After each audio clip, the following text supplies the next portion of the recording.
जय तुलसी मैया। आज की वीडियो में हम आपको बताएंगे तुलसी माता की कथा।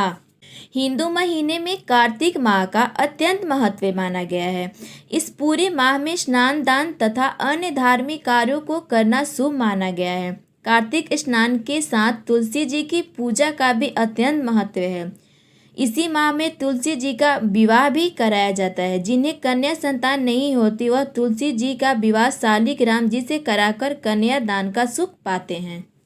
कार्तिक माह में सभी औरतें तुलसी जी को जल से सिंचा करती थी। एक बुढ़िया भी थी जो कार्तिक माह में तुलसी जी को सिंचने जाती थी और जब वह जाती तो तुलसी माता से कहती कि हे तुलसी माता, सत की दाता, मैं तेरा बिरखा सिंचती हूँ, मुझे बहू दे, पीले रंग की धोती दे, मीठा ग्रास दे, वैकुंठ में वास दे, अच्छी मौत दे, चंदन का काठ दे, अच्छा राज दे, खाने को दाल भात दे और गैरास एकादशी के दिन कृष्ण का कंधा दे। बुढ़िया माँ की यह बातें सुनकर तुलसी माता सूखने लगी।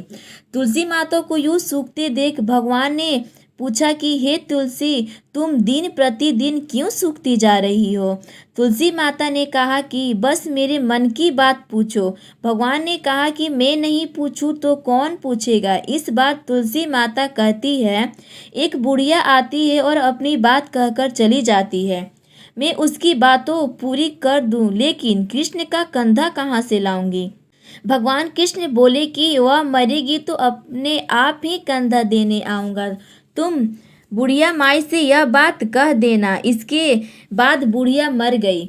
बुढ़िया के मरने पर सारा गांव इकट्ठा हो गया और इसका अंतिम संस्कार आने पर उसने उठाने लगे, लेकिन वह बहुत भारी हो गई जिससे उसकी अर्थी टस से मस नहीं हुई। सभी बोले कि यह तो बहुत संस्कारी थी, बहुत पूजा पाठ करती थी, कोई पाप नहीं किया, फिर भी यह इतनी भारी कैसे हो गई।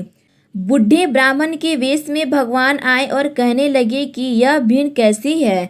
तब गांव बोले कि एक बुढ़िया मर गई है और वह इतनी पापिन थी कि उसकी अर्थी नहीं उठ रही है, बहुत भारी हो गई है। भगवान बोले कि मुझे इसके कान में कुछ कहने दो, फिर उठ जाएगी। भगवान बुढ़िया के पास गए और उसके कान में कहा कि माई, तू अपने मन की कर ले, पीताम्बर की धोती ले, मीठा ग्रास ले, वैकुंठ में वास ले, चटक की चाल ले, चंदन का काठ ले, झालर की झनकार ले, दाल भात को जी और कृष्ण का कंधा ले। भगवान की सभी बातें सुनकर बुढ़िया हल्की हो गई। भगवान अपने कंधे पर उसे ले गए। बुढ़िया को मुक्ति मिल गई और वैकुंठ को चली गई। हे तुलसी माता, जैसे आपने उस बुढ़िया माई की मुक्ति की वैसे सभी की करना। जैसे भगवान ने उसे कंधा दिया हमें भी देना।